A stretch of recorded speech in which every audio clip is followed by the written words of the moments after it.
Okay, I'd like to welcome everyone to the February 2016 Mississippi PowerShell User Group meeting. Tonight we have guest speaker Ryan Yates. He will be presenting a session on introduction to the PowerShell ISE, Git, Pester, and OneDrive. And now I'll turn it over to you, Ryan. Well, thank you, Mike. Just for you guys who aren't aware, I'm over in the UK at the moment, and it's 2:30 in the morning, so it's quite late for me. But I really wanted to do something for the Mississippi PowerShell user group. I spoke to Mike, I think it was November, and said, yeah, I'll do something. And I decided, I think it was the end of January, that this was the session I was going to do. So this is all about teaching, in my view, it's about teaching the IT pro how to dev, and this is the intro session. The reason for this is because you could really spend a full day in just doing this. So the sort of points to consider at this point, this is an intro session. It's not really a deep dive into the associated technologies. It's not a deep dive into using Git. It's not a deep dive into Pester, but it should enable you to go away from this and understand how you can use it in your current script and visual creation workflow. And it should give you reasoning for what you should be spending more time for using these. So as you can see at the bottom, that's my Twitter handle at Ryan Yates 1990. It does mean that I'm quite young into IT, so I've only really been in IT for the last 3 years now. And I am the coordinator for the PowerShell user groups in the UK, Manchester and in London. So again, who am I? So Ryan Yates, I'm 25 and predominantly a Microsoft product user. I've been using Windows 10 since the first Insider preview. PowerShell, I got into it from working with SharePoint. As I say now, occasionally I work with SharePoint. I predominantly stuff with PowerShell now. So currently I am an MCP in Windows XP, so that shows how long ago I started working in IT, doing stuff in IT. And I've got planned plenty of other certifications, but I haven't decided which one's coming up next. So a bit of a history lesson, and I don't like big wordy slides like this, but as a SharePoint guy, I've seen plenty of cases of proper bad document management. And for me, a script is just a document. It's just another document. So what we need to kind of think about is how we look at the way of version control.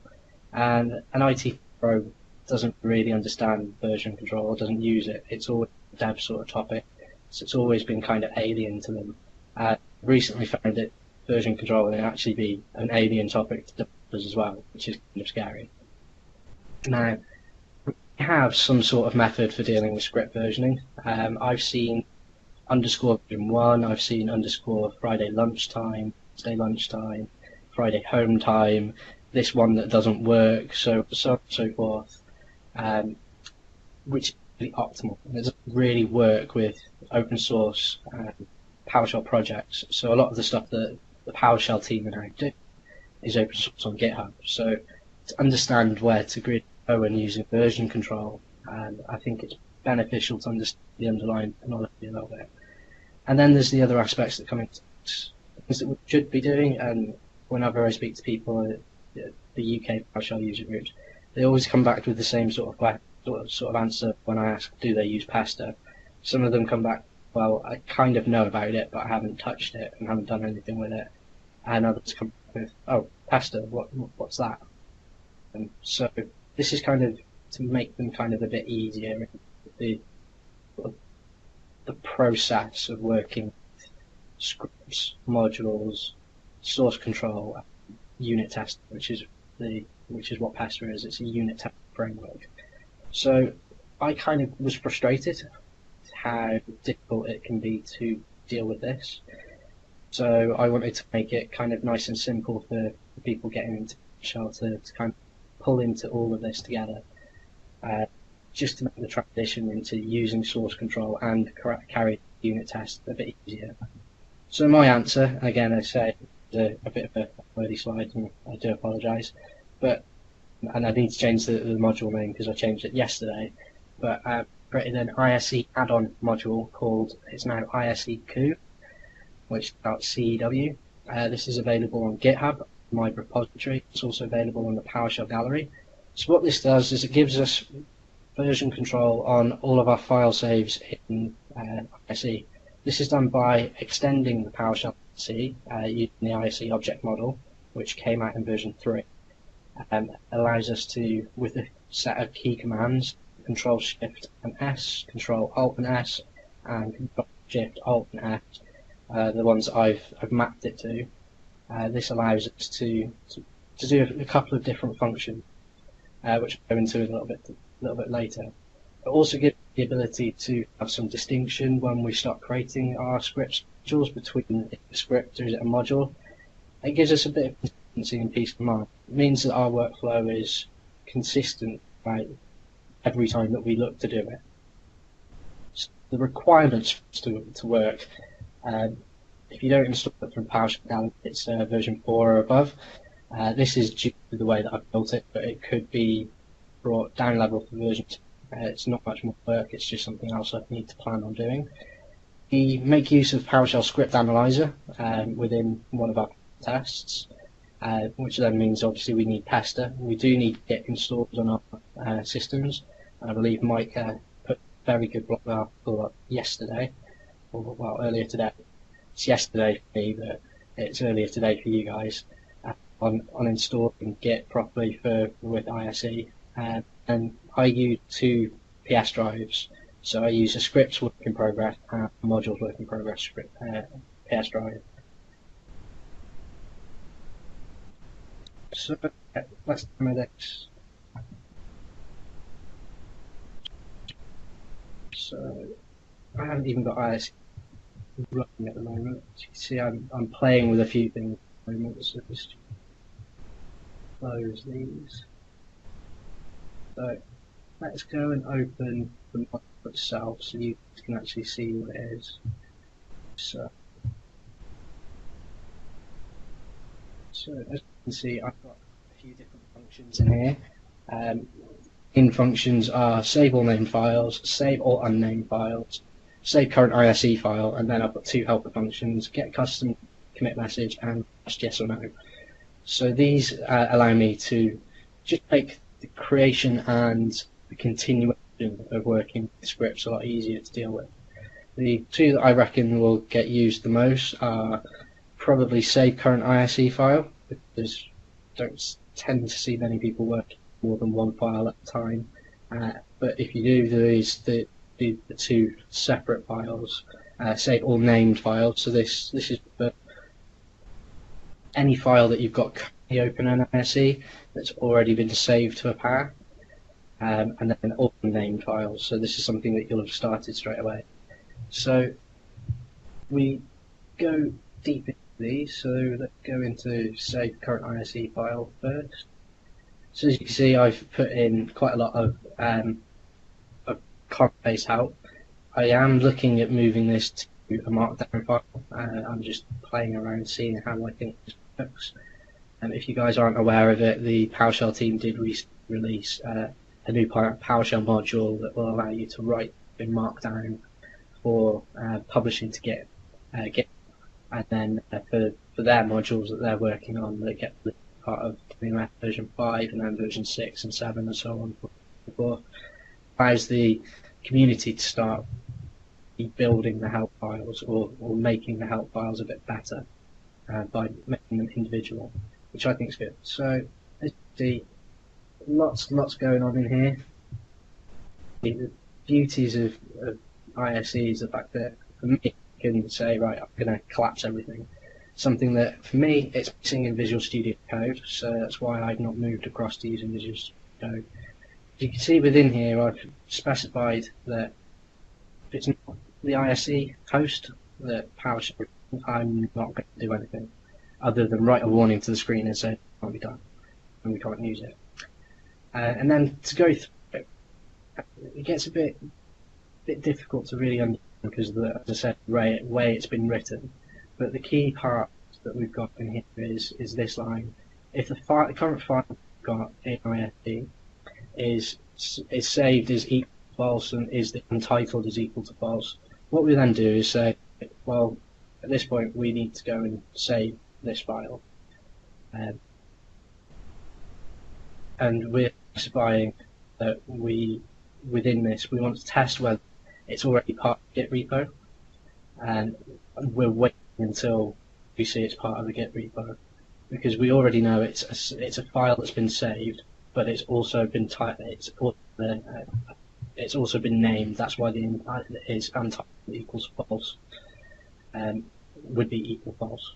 Would be equal true if it was a file that we hadn't saved previously. So at this point, we're then using within here the request yes or no. We're saying we want to see a pre-commit message. We want to provide a custom commit message for the file that we're working on, and then we go in and we actually commit based on whether we wanted to give a custom one or not. That's when I'm particularly lazy and I don't really care what it is that the message is. I just want it done and dusted. So all I need to do is click no. I don't want to provide a custom message, and then it will automatically give it a basic message, just telling me that it's saving the file and at what time and what day it's saving it, and it's committing it to the repo. Obviously we've got the part in here where we will check whether the file has already been added. But if the file hasn't been saved, this is where the bits of the magic come in for me, to be honest. With the amount of work that goes in just in this action alone, what we then do is we're saying, right, we've got a line at the beginning of the script or the module that we're specifying what it is that we are working with. So as part of the creation work, the first thing I'll do in a script or a module is I will, on the first line, I will specify, is it a module, is it a script, and provide with the name that I want to give. This allows me to, using the ISC object model, to go along and say, let's go and check within this first line, is it a script? And if so, then we want to specify that the type is script, as we've got here. As I say, this was always kind of a work in progress. It's kind of a bit messy, but it works very well. And then we specify that the file name that we've pulled in is that we want to create it as a PS1 file if it's a script. If it's a module, we want it to create it as a PSM1 file. And yeah, I did get that later to the point where I wanted to be able to very quickly say it's a script, it's a module, go and make sure it's all done correctly. For me, it's all about the efficiency and knowing that every single time I do that, it works again and again and again. That's the whole reason why we automate everything, isn't it? So then, this is where it becomes even more interesting. And just extend that. So if we've specified at the beginning that we are creating a script, what we're doing at this point is, well, before we specified whether it's a script or it's a module, within the first line, obviously, we've told it it's going to be a script, it's going to be a module, and then at that point, what we'll say is it'll go to scripts work in progress PS drive. It will go and create a new folder for this script. It will then instantly create a Git repo for us. So that means that we automatically got our first initial commit to the repo with the information specified later on. If it's a script, what we're saying to begin with, what we want to do is we want to save the script. So we need to save. We then also want to create a basic Pester tests file, and we also want to create a bespoke Pester tests file. And then we're saying, right, we're going to create the content of the basic Pester test file with what we specified in this default Pester tests, which I will go into a bit more detail on how this works in a little bit. So if you've got any questions at this point, feel free to ask them. I'm more than happy to answer. It looks, from my perspective, even if I've written it, quite difficult to kind of understand how this all kind of works together. But I assure you it does work, and it works well. I've been using this now in various reiterations for about 2.5 months, and I quite like the way that this works. I take it we've got no questions at this point. Excuse me just a second.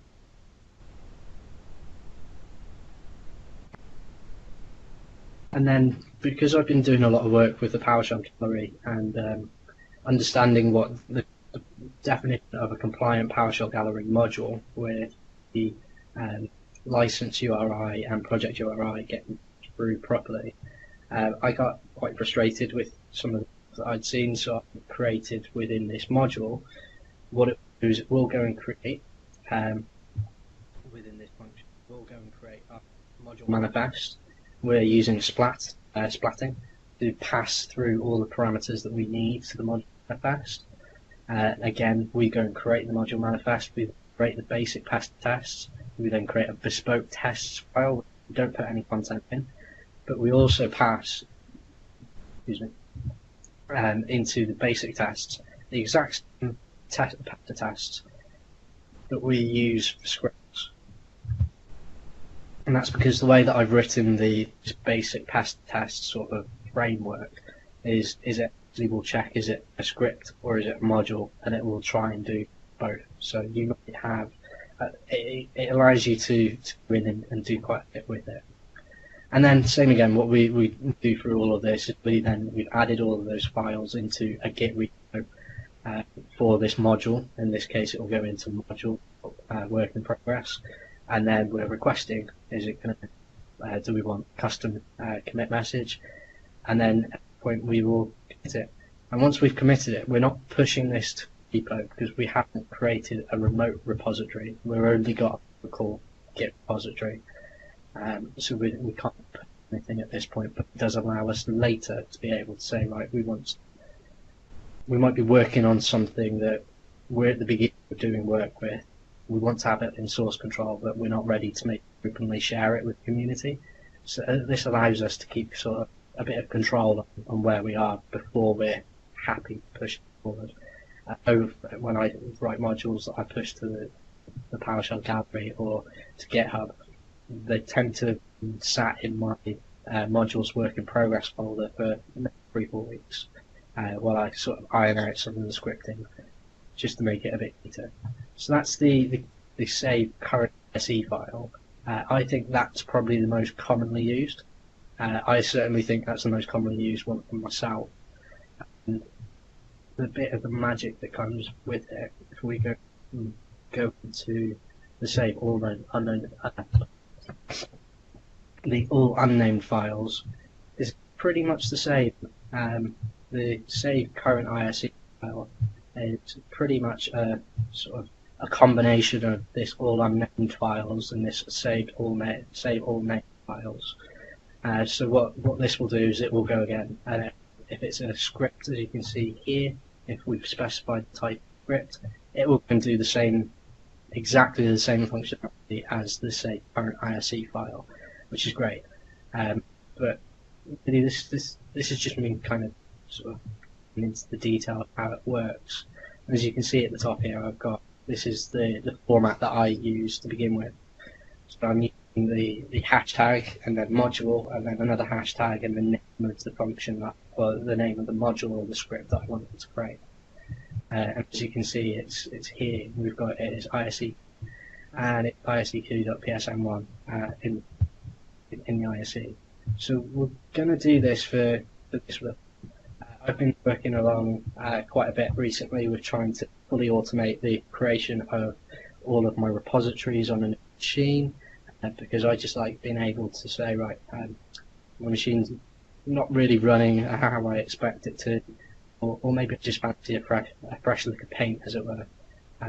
So I quite regularly will reinstall Windows on my, probably maybe once every 6 months, and anything manual that I can do without doing is always a benefit. So with this, what we can do is we can just pull the script and pull this initial setup.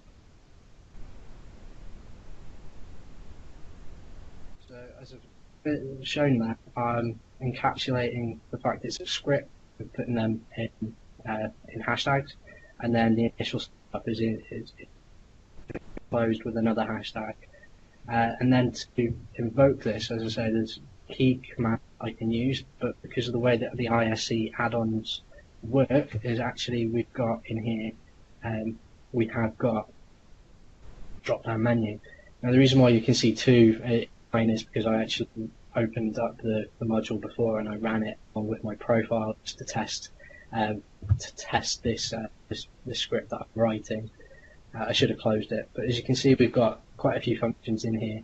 There are some functions, as you can see, change ISO colors and change to default colors. These are some of the specific to my ISE profile, and they change the coloring of ISE to make it look a bit neater for me. So I've got the change to default colors, which very quickly will go and change ISE. Won't in this case.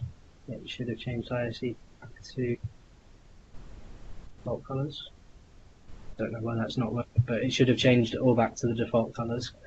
I will have a look into that a little bit later on, probably after this meeting, and probably after I've slept, to be honest. But with the ISE2, we've got the ability with Control Alt Shift and S to save and commit the current ISE file. Control Shift and S, we can save and commit all the files that we've already have named. And then we've got Control Alt S to save, commit all unnamed files. I think this is more beneficial than just being able to save all the files, especially if it's last thing on a Friday and you're not sure what you've done with it. When you come back on Monday, you might look at script and go, what did I do on Friday? I've had a weekend since then. I've not thought about this script. So that's where the benefit of having everything in a Git repo is with a commit message. You can put in the details that you want to put, and then you can go back at it very quickly and well, what was it I did, or what I needed to do. So I'm just going to run this. As you can see, we get this nice little pop-up saying, do you want to provide a custom commit message for the initial setup? So I'm going to say yes. But before I do, I'm just going to highlight here, we've got setup.ps1, so with the function it's automatically gone off, and it said it's a PowerShell script. It's not a script module, it's a PowerShell script, and it's set in the location that we've specified, the scripts.work --work in progress file. So I'm going to give it a custom commit message. This is the only drawback. It's using a VB pop-up at the moment because it's 2 lines as opposed to I think it was about 10 lines I wanted to put for this. I just wanted something quick and simple to read. So I'm just going to call this. So this will be my commit message. So if we can see, as you can see in the bottom, it's completed. If I go across here, you can ignore the app from before, but as you can see, what it's done is it's initialized an empty repository in C, users, Ryan, OneDrive, GitHub, Killer Suit, because that's my GitHub username, my script in progress file, and what it's done is it's created a folder called initial setup, and it's initialized that folder as a Git repository, and then what it's done after that is it's created an initial setup basic.tests.ps1, which contains our Pester tests that we've specified within the module. It then has also created a bespoke test. So this allows us to say, right, we might have built a couple of functions in here that we want to maybe get a bit more detail from, but let's do a bit more unit testing than just standard unit tests. So this is to do so. And then with this, it also has created the initial setup.ps1. But what this has done is this is actually already committed to the Git repo. So if we move into this repository, so I'm just going to use CD, just nice and simple. And I have a script. I'm going to say I've got a couple of very different repositories. You can see I've got quite a lot here, and I've got initial setup. We will just go into that, and a nice DRR. We can see we've got basic tests is quite a bit larger than obviously the initial script because it's a very small one, but our bespoke test doesn't contain anything. It allows us to go in and add whatever we want to. It's not mandatory to do anything with it, it's there to allow you to do so. So how does the module do all of this? So what we need to do is I need to open up my PowerShell profile, which again, it's in a scripts repository. Windows PowerShell, because I pulled this all from a Windows 7 ages ago, and I'm still in the process of tidying it up. If you've got a lot of scripts, you'll understand how tedious and how it is to try and tidy up your previous repositories that you've had, especially if it was a single folder with lots of poor named files. So within my profile, I have quite a few PS drives that are created. As you can see here, I create a drive for GitHub, I create one for OneDrive, I create one for my desktop, I create one for my current scripts that aren't published, I create one for my scripts that are working in progress, which again, they aren't published at this point. Modules work in progress as well. I then do have a credentials folder. Everything within there is secured in a way that's unique to me, so only I know how to get at them. And then I've got this SPCS PS drive, which was for the very first PowerShell module that I ever wrote, which was for SharePoint and client-side object model for SharePoint. So this can be used with Office 365. However, I've stopped doing work on it, and the Office developers, patterns and practices team have done a lot better modules, although they're written in C#, so that doesn't give me the opportunity to sort of do a very quick lift and shift migration across. So that's something that I'm doing too. As you can see here, some other various things, especially like this one. Very cool if I'm logged onto my laptop that I currently am logged into, I've got a couple of functions that will say go and create me my credential file for my PS credentials for Office 365, and then the same for my local Active Directory domain. So I can do it very quickly.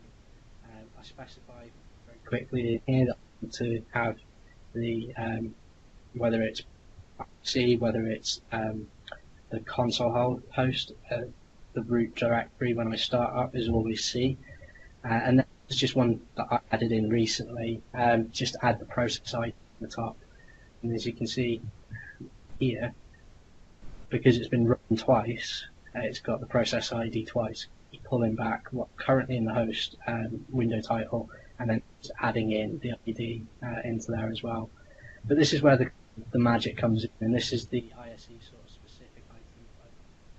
So this is how you would extend the PowerShell ISE.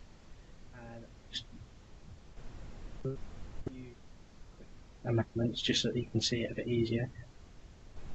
So what we do is we use the PowerShell ISE object, and we say we want to get the current PowerShell tab, because obviously the ISE does allow you to open multiple tabs. Then going to get the add-ons menu on this current tab. We're then going to get a submenu, and we're going to create a new submenu, and in this case we're calling it ISE_CU. I did have it suggest that I should put E on the end of this, so it would be IceQ. I'm tempted by that, but also it's quite Sue because it kind of reminds me of seamstress. So stringing together the working with PowerShell, PowerShell SE, Pester, and Git all together. But this is where, for me, this is where the bit of the magic comes in. We're saying we want to create that sub menu, and in that sub menu we want to add these different items in. This is how we do it. We just use submenus.add, and we're specifying what we want it to be called, what function it's going to call. It doesn't have to be a function. It's just neat that you are calling a function instead of putting all of your code in there. And then what the keystroke is that we want to use, and then I'm using Outnull just not write to ISE that I've made these additional key combinations that can be used. So that's sort of the fun one to pick. But it's this one here where we've got save all non-named details. Well, I'm specifying as a general modules details parameter to this, and then a default pester test parameter. So obviously, if I'm using that, I have to have a PSD1 variable selected, which has got all the information to make a module manifest compliant for the PowerShell gallery, and then the ISE and Pester tests, the default tests, which I'm just using get content to get. So to go into this a little bit more, so we can see here I've got this PSD1 variable. This is just a nice path table. I've specified here that the path we need to leave blank with the root module, because this is actually all dealt with by the function either save all unnamed files or save current SE file. We don't have to worry about any of this whatsoever. Obviously, I was writing this at the end of 2015. I was thinking we're nearly a year ahead. I was writing this at the end of 2015 and thought I don't want to go and change that it's 2015 or 2016 for the copyright year. So I put in just a very nice simple get date and for year to call that out. And then I've just put like a very basic description and a basic project URI and license URI. The reason for me is that this posh functions repo will be where everything that I publish will be able to be pulled from, but it will be linked sub-module, so that's something I've been playing around with. And then we specify default module version as well and initial release notes. And then I put in some other private data that goes into the PSD1 file, which includes my full name, my Twitter handle, my blog, URL and URI, and obviously the UK PowerShell user URI as well. And then to get the Pester test, what you're doing is a nice simple, we just get the content, we're splitting the path from module IFTQ, and then getting the path parent, and then we're adding this defaults.pestertests.py. So I'm just going to open up in. You see I have it in there called PSEISE add-on. It's not disappeared just yet.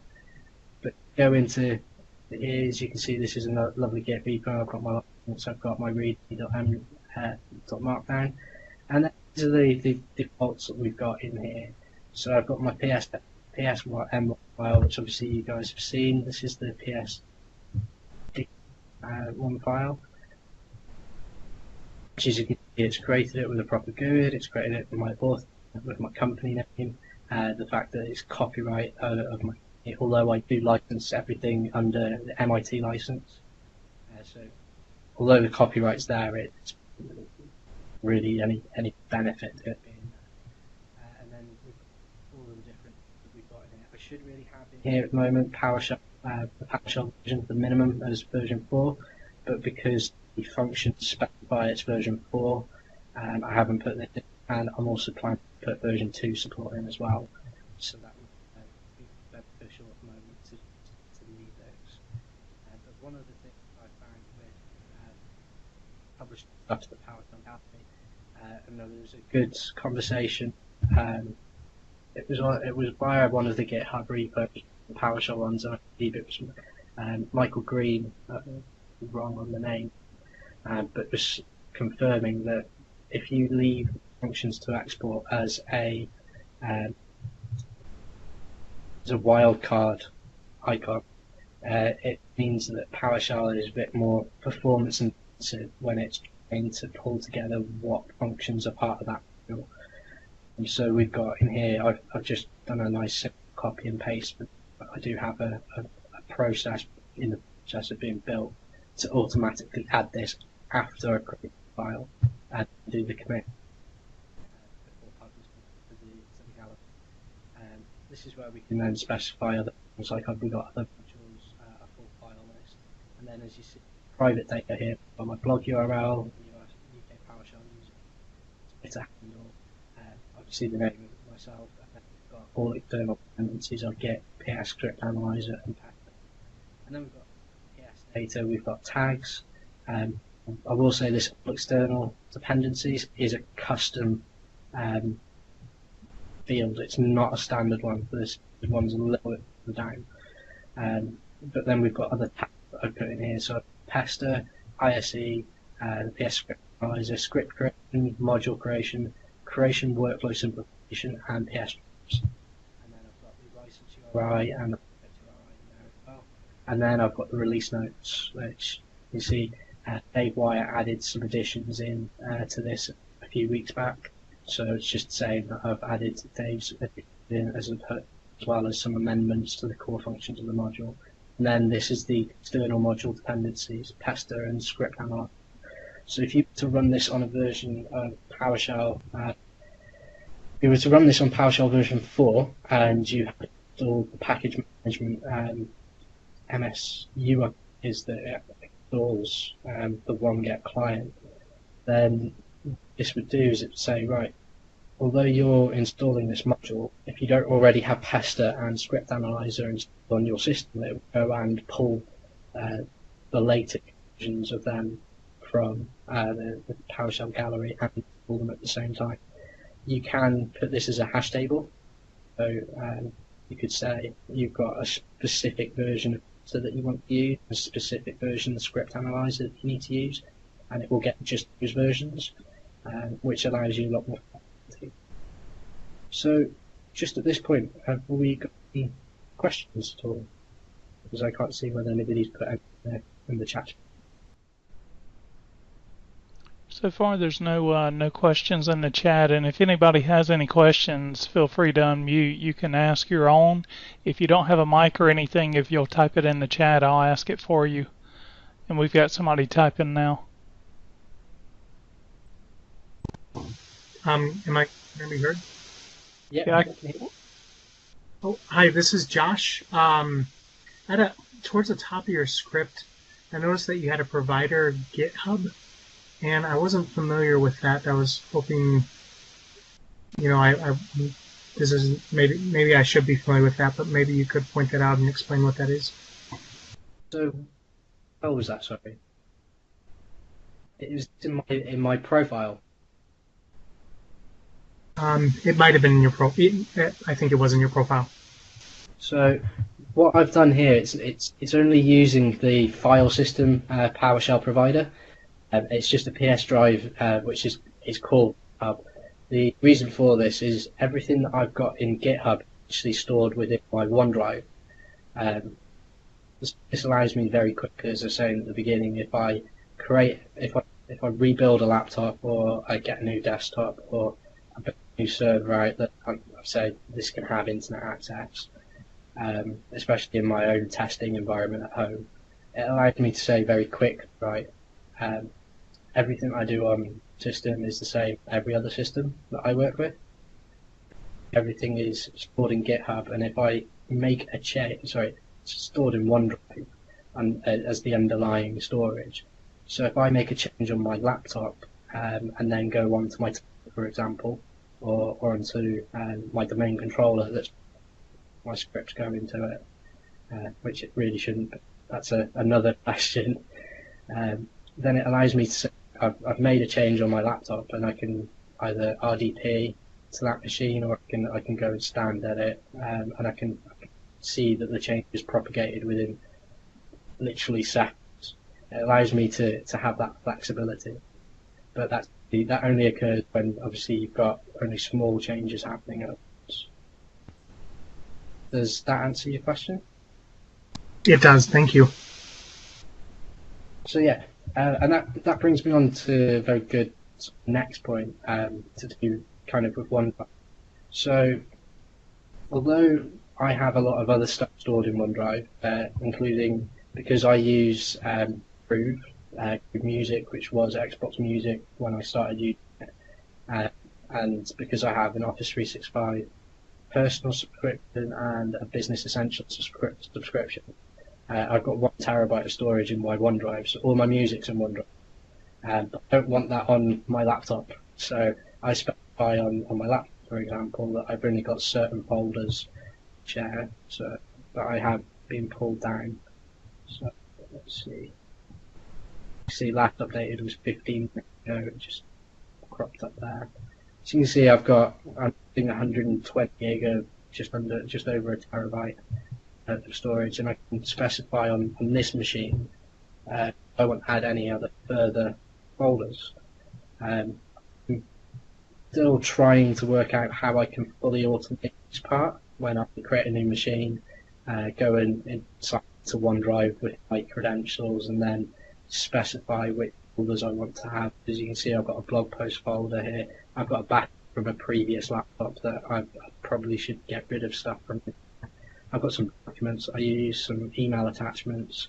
I then got my stuff for the PowerShell user group in the UK, and also stuff for PowerShell user at the conference in the EU, and then obviously stuff for my business as well. So it allows me to very quickly say, right, well, what stuff do I want to have on my machine? And because I use the same root username on all of my machines, just Ryan, I can build, as I was showing at the beginning, the initial setup script to go and say, right, I'm going to set all of my environmental variables from one script. I'm then going to create a profile, which is the current user or hosts, which is pulled from OneDrive once I've initially set it all up. And then this is the kind of the sort of next step for me going forward, is instead of having to think I want to download Git from Git site, one of the key benefits I've found, kind of a bit of a hidden one with the PowerShell gallery and the way that it's been implemented, is that you can actually add the chocolatey provider. It's technically not fully released, as it were, because it's not fully supported, but for everything that I use, it works really well. So this is how you set it up for being able to pull the Git package from chocolatey. So you specify you want to get the provider and force the bootstrap of the chocolatey provider, and then install package. It works exactly the same as install module. And as you can see below, I've got install module for PoshGit, as Mike pointed out in his blog post. I do use PoshGit. I don't use it in ISE because I tend to leave looking at all of my modules, all of my repositories, to being when I'm actually in the PowerShell console. So one of the bits that I've got hidden further down in my profile, if the computer name equals this computer name, I've got and the host equals console host, then import the PoshGit module, and then I'm just using the prompt that they use within their sample profile, which I think works really well. For me, I use it for it, it's useful. I'm sure Mike's got a slightly different version of it from looking at his blog post earlier, which looks like it works very well for him as well. It's just, for me, this does what I need it to do at the moment. I'm sure I'll change that eventually, but if we move on from this point, because I think the next bit that I think you'd be probably interested in is what do I have in this default tests, Pester test. So if we just go back into it.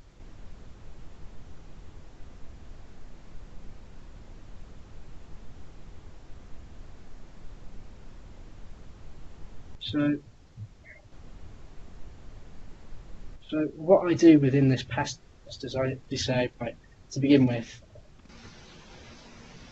let's go and get all the PowerShell files and ensure that we don't get any test files. The reason for this is, in my view, is why would you test a test file? Because there's no benefit to testing the test file that you especially if you've got custom and that bespoke tests and basic tests. So it will go and get all of the script in that repository. I know quite a lot of people will use will .source script for individual functions as opposed to putting it into different modules. So there's kind of that with that in mind. So I can go in and then if I've got a module again I've got all this. So I then put it in if block. So it says if I've got no modules, run it. If I've got more than one module, then yeah, run this. It will go and test all the modules in this repo to make the correct format. I then go through each module one by one. We test the module with module base name for the standard processing. we're then importing at this point, and we're saying, is it a valid file? Come back with no script errors. So using the management automation PS parser and token to see has it got contents and do we have any errors. And standard Pester functionality, we're saying errors should be 0. And Pester's very, once you get into the way of how it works, understand it's the initial learning curve, which I think will be, I know from my experience, it's the difficult part. Kind of get your head around with how some of the stuff works.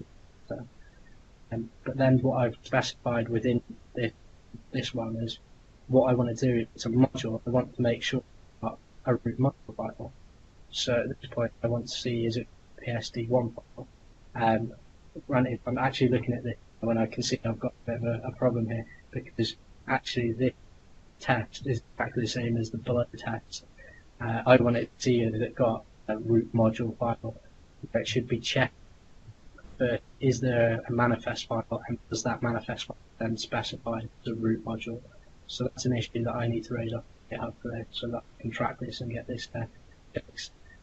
So I didn't notice when I presented this in London the other week. That's a good thing to see. Actually, I've got it here, so I could probably remove this text. I will play around with this later on, and then probably release a new version probably tomorrow. But we're going through all of this, as we can say, especially if we go on to this one, make sure that the module contains a module path in manifest. So we're then pulling the PSD1 file, and we're then saying we want to check that it should contain somewhere that there is a module name.psm1. You could place that in a different folder. That's not so much of an issue. We just want to make sure that that module name is in there as a PSM1 file. We then, this one's the next that kind of needs a bit of work to it, but it contains all the needed property manifest for the PowerShell gallery uploads. Granted, I kind of did this kind of a bit backwards in the way that I've built the module, because actually the module manifest, when it's created, is all of the stuff that makes it guaranteed to be in for the gallery. But you can add in further details in here. So you can put in should contain author equal something. It should also contain license URI. It should also contain the project URI. You can add all of the further tests, and the only test, an it test, will fail is if or more of the things within that it test fails. So we go further. Just going to bring up the to actually running the module or the script, because it's very similar through the PowerShell script analyzer. So we're actually at this point, we want to invoke the script analyzer on the directory, so that means that we're analyzing everything within the directory, and it should come back with no errors at this point. So it needs to pass with no errors. The next one I've specified the severity is to be severity of warning. I've specified here within it that I want it to pass with 10 warnings, excluding the PSU's process for state changing functions rule as it currently can't. That's because when I started writing this, there was a lot of confusion about whether that rule was useful. It's been deprecated. I will double check on that, but I've in here PSU singular nouns. So we'll go and invoke script analyzer again, go through the warning, and it'll include those two rules. It'll get the count back for us, and then we should see that the count should be less than 10. So it's all very easy to kind of understand once you get into it. And then if we go further, because this is the bit where I think this is the most important bit, is about functions with the module. So we're actually saying we want to get all of the functions, and then we do for each of the functions. We want to test our context that the function is compliant, and then the function should contain show help comment block. So we're specifying that the definition.contain it should have the beginning to the comment block, the help comment block, and that should be true. Same for the ending, that should be true. We should have the symbiosis. Now, the reason why we've got in here an statement and a very similar looking symbiosis is when you use .contains, it's not case sensitive. However, the default ISE for creating a custom function uses this symbiosis in lowercase. However, it should really be in uppercase. This is why I've had to put in this or. I could put dash contains or dash c contains. Check that. And then I'm specifying that the block has also an example, because there's no point putting any comment if you don't provide what is module for and an example of how to use it. And then because I try and make everything advanced functions, I've specified that I want it to say specify the module function does contain command.binded and contain the parameter. Or as you've seen here, another version where it's a capitalization problem, and this was my own fault more than anything else, that it contains parameter, and that should be true. So that iterates through all of them for all of the modules, all of the functions within the repository that you from. Then it's pretty much the same for scripts. There is just one little bit. So there's a little bit within here. If you're creating a script, you typically are creating something that you would want to run it as a one-off or a continual method that you would want to use. But again, you should be building it so it kind of looks kind of like it is a function at the end of the day. So it should have a comment block, a show up comment block. Although you don't really use it in the same way, it should still have that block. It's still the symbiosis, it should still have an example. And if it's a function, it should tell you that it's a function, command binding, and so that's where you can put all of that together. And the benefit for me at this point is if I go to this initial setup file, folder, I can just run it Pester, just as it is, and then it will run it. Again, because there is no function with it, because it's a script and I've not specified show comment block or the symbiosis for the example, it's come back with those errors. But if I was to change this to ISE add-ons, sorry, the ISE code, I'm still used to the old name for it. It's only been a day that it's been changed.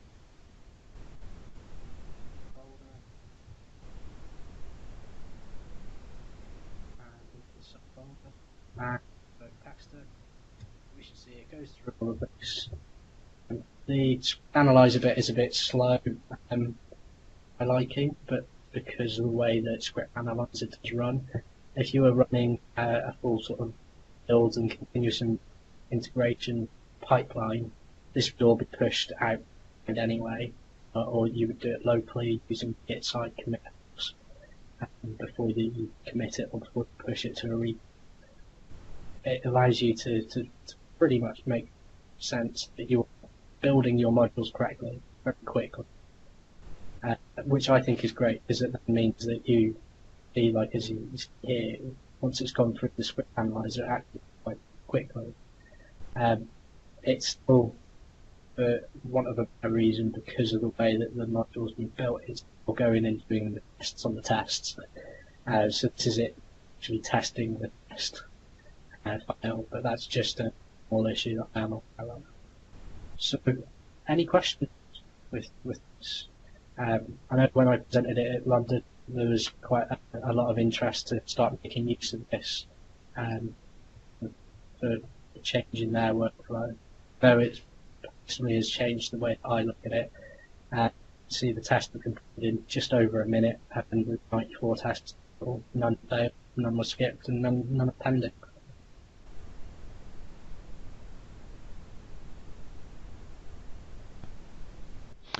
Are you planning to share a copy of all this code, Ryan? So everything of this is on my GitHub repo. So if you go onto github.com/KILASUIT and then the ISECW repository, that's all there. You can also use install dash module to install it from PowerShell Gallery. So I can just show that it's in there. If you're running version 5 or as I said version 3 or 4 with the package management add-ons that was created.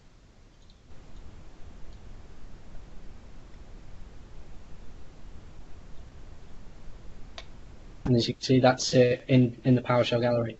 So you can download this now if you wanted to make use of it. The only sort of thing that I don't think I've gone into is the fact that although I've got stuff in my profile, I actually do within ISEQ. If I expand this bit here, this is actually the suggestions bits that I put in already here that you can put into your profile straight away, so you can actually start using this very quickly.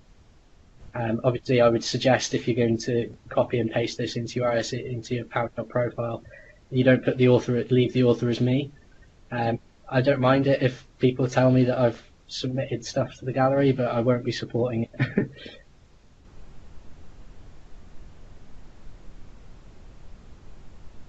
Okay.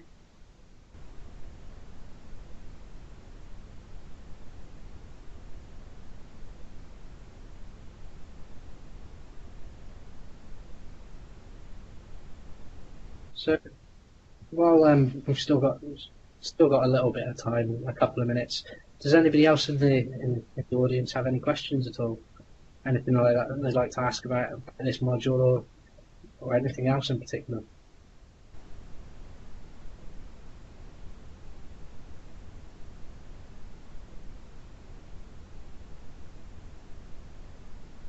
Thank you, Jason.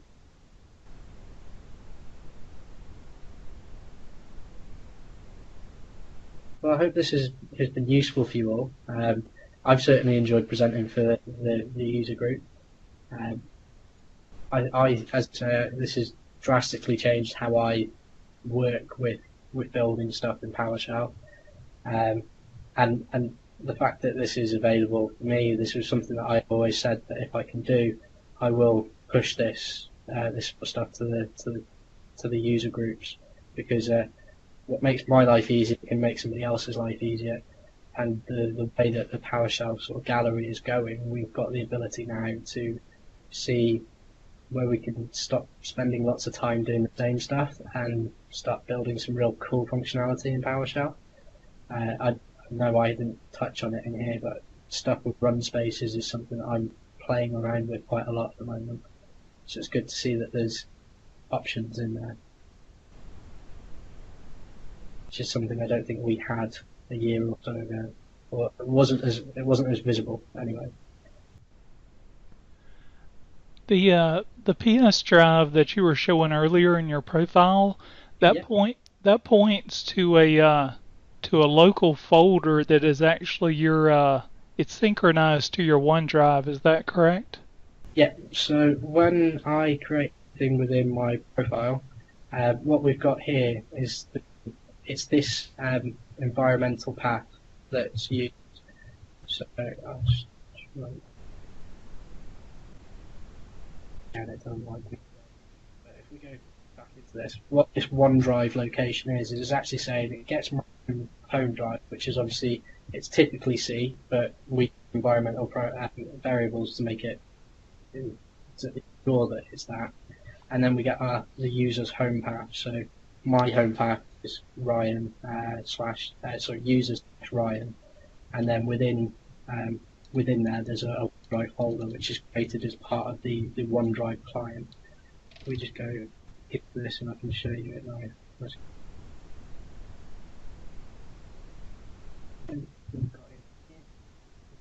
OneDrive and OneDrive-killer suit. So it's this OneDrive which is my personal OneDrive folder, and then within here this is all the folders that as I showed before is being synchronized from my OneDrive. everything that I post on GitHub is in this GitHub one. So I'm a member of the various different GitHub organisations they're called. So I've got stuff from Manchester Tech Event because we actually have a website that's built in GitHub, as is the PowerShell Conference EU website, and as is the PowerShell user group in the UK website. So in PowerShell, you can change your drive. You can do a CD space GitHub : and that drops you in that folder, right? Scripts and modules. So I've got a script, which you can see straight away with IntelliSense. I can see all of the folders that I've got within there. If I go into the working progress one, same again. You know, the beauty for me of using PS drives is it's a layer of abstraction that's available in PowerShell, so it doesn't mess around with symbolic links or anything else like that. Because I don't really use the GUI as much as I have ever used before. As soon as I started getting into PowerShell, as soon as I learned about PS drives, that was it. I've used PS drives since. Okay, we've got a couple of questions in the chat. Let's see. Can you recommend any additional resources on learning to use Pester? So there was a pretty good set of articles that the magazine did, going back when I started looking into using Pester in about November, and they are really good. But there are also some really examples on YouTube, especially from can't remember with the US PowerShell Summit last year. It was the EU Summit last year, but Dave Wyatt did a very good presentation, which I've watched from you on Pester, and they're one of the contributors to Pester, so you're learning from the best. That one. See, also, when I run the ISE save or name files, so I have a way to automatically give the file a name. Well, that's done via the beginning bit that I in this initial setup. So when I start off creating any script or any module, first thing I do is first line. So I have sort of I understand what it is I'm doing. So I might say it's going to be a script. I'll put it's hashtag script hashtag and the script name or the module name. Then the way that the function works is it will go and look at this first, and then it will go and see, well, if it's a script, okay, if it's a script, it's got to be that PS1 file. If it's a module, it'll be a PSM1 file. But then we don't actually care that it's a script or a module. We just want to get that second half. So in this case, it called it initial setup. I hope that's answered that question.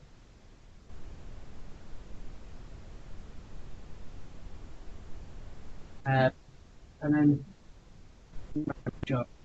It's a typical workflow after my script passed the test. It's pushed to my local GitHub.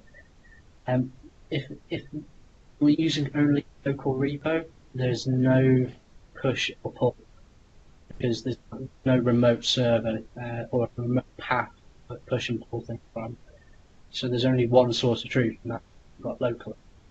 If I were to then I wanted to publish this on GitHub, I can then add using as you say, a bit of a Git rookie, but as I said at the beginning, this was kind of an intro sort of session to getting things together. The power of using Git is that for locally, but it's also really powerful for the stuff that you do with the open source community. Even if you don't want to do stuff with the open source community, I would recommend sort of working away the way that I've built it to work, because it really does save you. I mean, just as a very quick last example of sort of look at the time, is I've got this old work in progress file. So I've got this old folder here called work in progress.old. It's an example of how my script used to be before going through. So I'd start off with a script, call it awesome script, and change something and call it v1, and then change something else, it'd be v2, it'd be changed again, it'd be 3.3. Then I've got Wednesday lunchtime and version Friday home time. So trying to understand what owners, which version was the actual current version when you look at it can be difficult. Where Git allows you to have one version, allows you to go through using the commit history to see what you want to use. It also allows you to do rollback and so forth with that as well.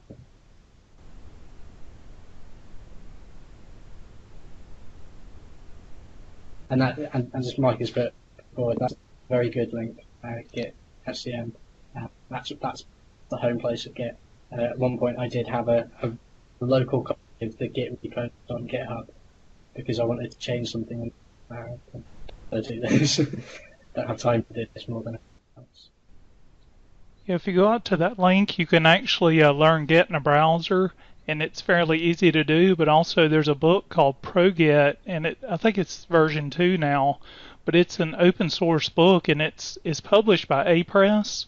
So you're getting a professional quality book for free. You can download it for Amazon Kindle, which is what I use.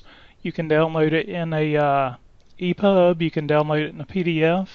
And if you want a printed copy, of course, you have to pay for that. But it's a really good book to be open source and free. Yeah. I've always done things like this the hard way. I tend to break things a few times and then learn the hell of it, and then go, right, I should have really got a book, and then go. So if you're at the beginning of this, I would say, yeah, go and have a look at what's currently available online. You've got the opportunity to use Pluralsight. Mike's got a couple of Pluralsight subscriptions to give out to them. I'd have a look at the course material on there. There's really good material, and it's not just about Git and GitHub. And want to learn C#, then some really good C# or PowerShell courses on. I've just finished a couple of Jetix courses last week, so I can definitely say the quality is great.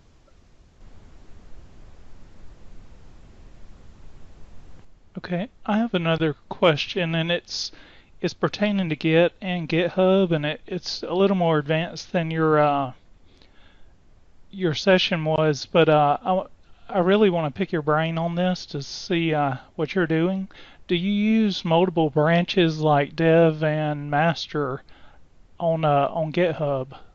Depending on what it is, if it's something that I expect somebody else to work with me on, then I will have a dev and a master branch. If it's just stuff that I'm dealing with, I'll just have a master until somebody comes along and says, can I make this amendment? Especially if it's going to be something that's going to be quite a big one.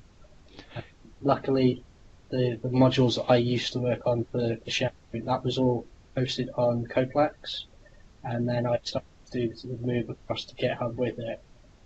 But nobody came across from Coplex to do any work with it because the Office 365 dev and practices team basically had a better module, I will say. But it was at the beginning of my sort of lifestyle, and with building power modules, and that folder that I showed you before, so like this, that was how my how it used to look like. I would have module files, like which version is it today that I need to go back to. So for me, although this has taken about a year to get to this point where I'm happy with what my workload is, with maybe a few small improvements here, there, and everywhere, this is much more efficient than what I was a year and a half ago when I started writing PowerShell modules. If have a play, I'll make your life of working with scripts and modules quite a bit easier. If you are working with somebody else and you have a dev branch or development, whatever you call it, do you actually make the development branch the default, so it defaults to having pull requests against it? Yes. The reason for that is If you think of an application life cycle, uh, you are pushing stuff to master, and it's not at release point. Because you should all kind of try and have a release point with when you're having sort of multiple branches, whether it's once a week or once a month or daily builds or even fortnightly. You should always, in my opinion, push the dev and do pull requests from dev into the master. The Office 365 practices is a really good repo to have a look at how they do it. Once a month they do a merge from their development branch master, and then master then becomes monthly release, and it doesn't get touched until the next month. Okay, I have a follow-up question to that. If you, let's say you have the master and the development branch both on your machine, and Yeah. you've tested development, you're ready to push to master. Do you merge it locally on your machine and then push master up to GitHub, or do you do a pull request on GitHub and pull your changes from development to master, on GitHub?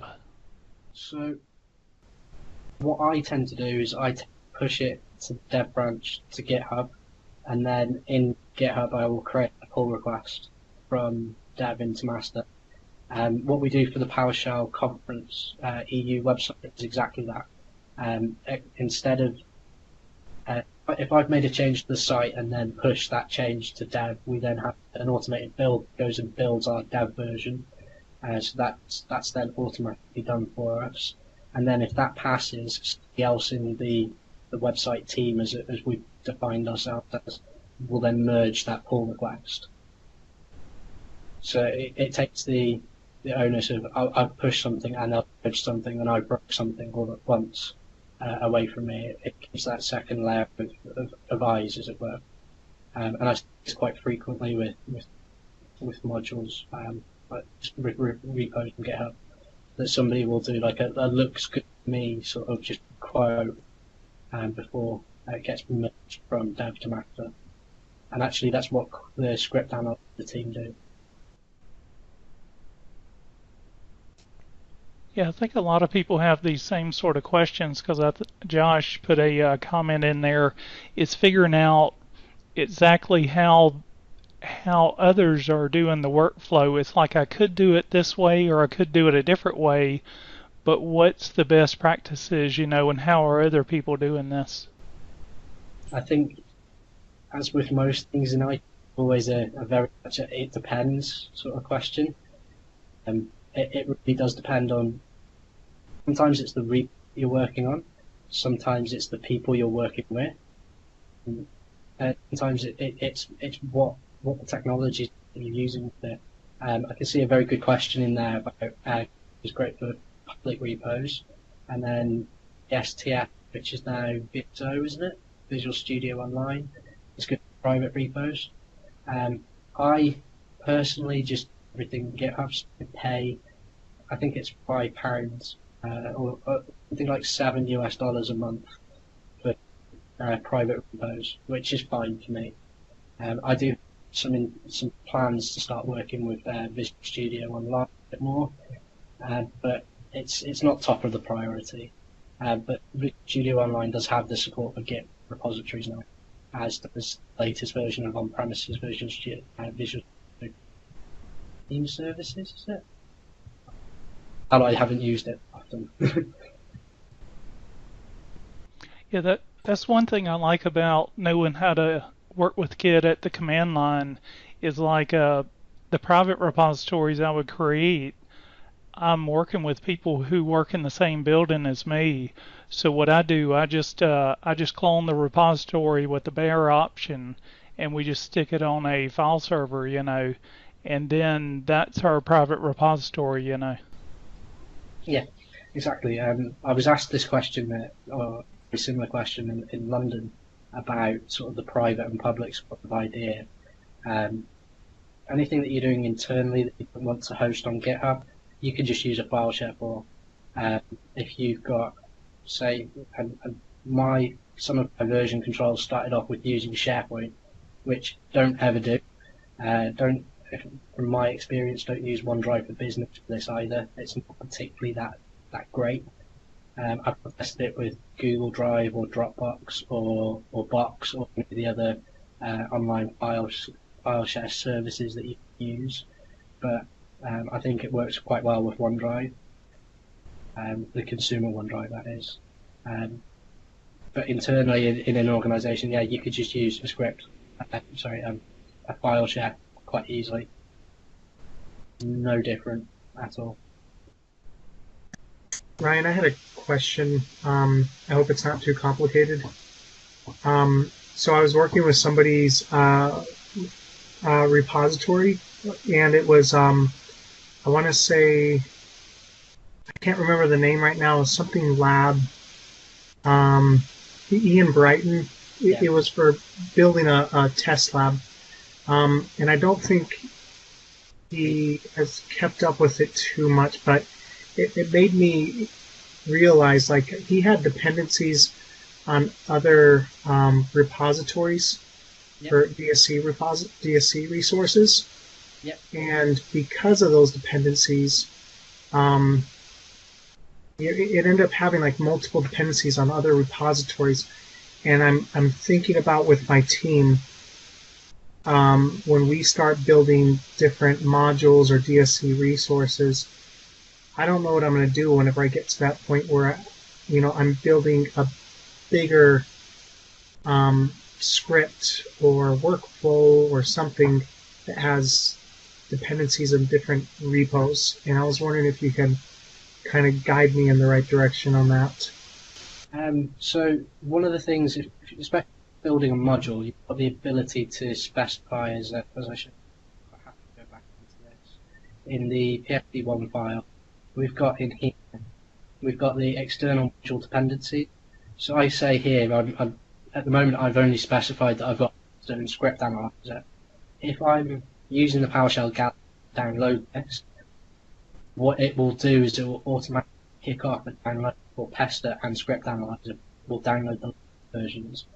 Now, if you've got a dependency on a particular version, you can place this through as a hash table within this array. So you can actually specify that the module is Pester and what version it is. I've actually got a very, very good example of this.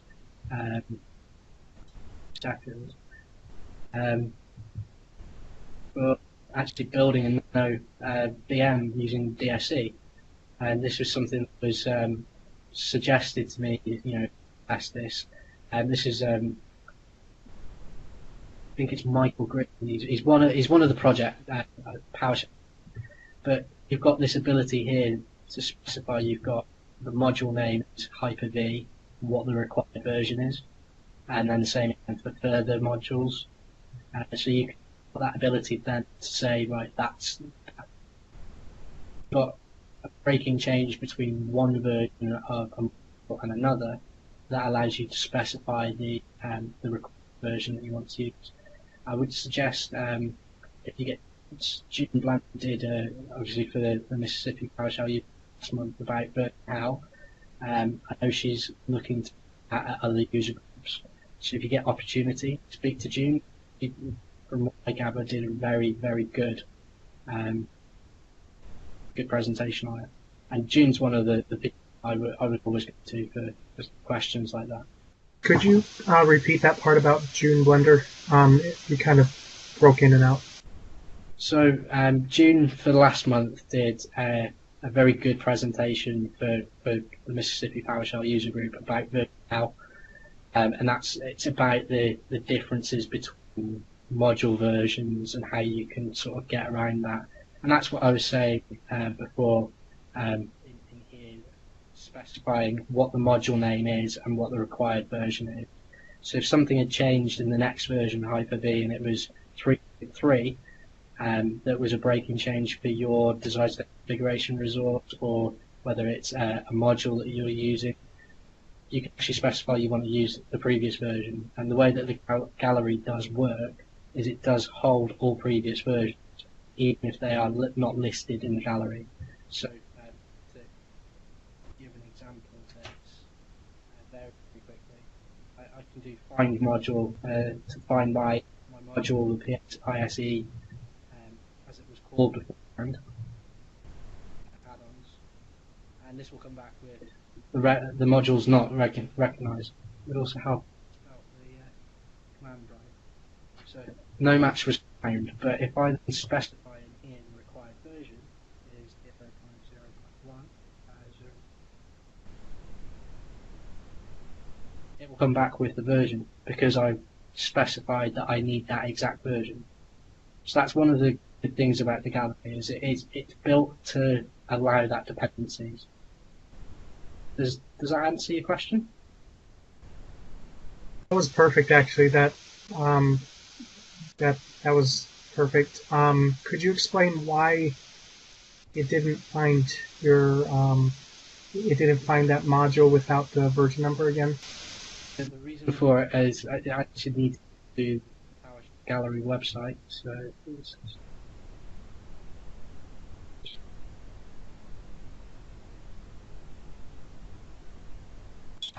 quickly.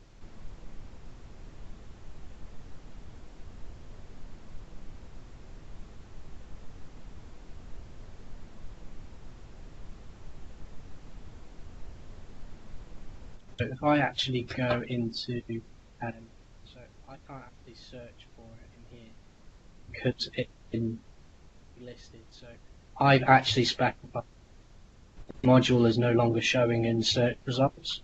So just to search for,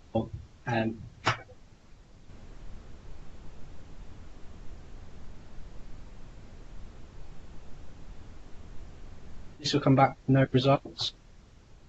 However, if I just quickly go into here, find that there's a good way to break a little bit. I said break it, it's intended. It's the way it's built, it's intended, and it's actually a great functionality when you kind of think of the understand for it. But actually, we go into here, you can see here I've put it's the modules unlisted and it's hidden from module listings. Because it's hidden from listings, it doesn't show when you run find module. And as you can see, none of the versions of this module have been listed.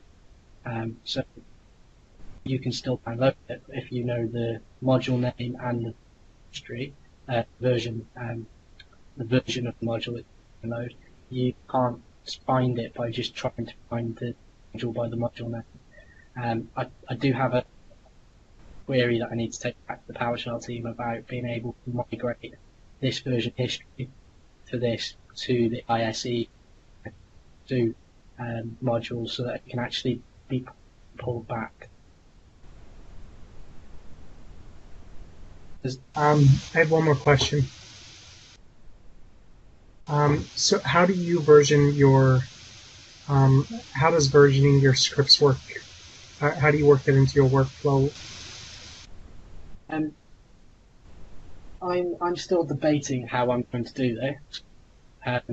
I currently only change the version when I'm pushing it to the gallery or I'm pushing it up.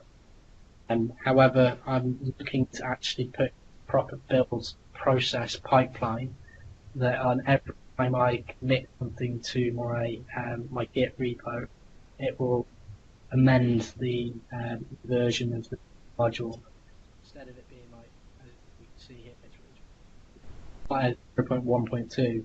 This could go up to like 1.2 because it'll be using the version. And then when I push something to the PowerShell gallery, it will be 2 and then 0.3 and so on and so forth. Uses that major, minor, and then build is the way to do it in future.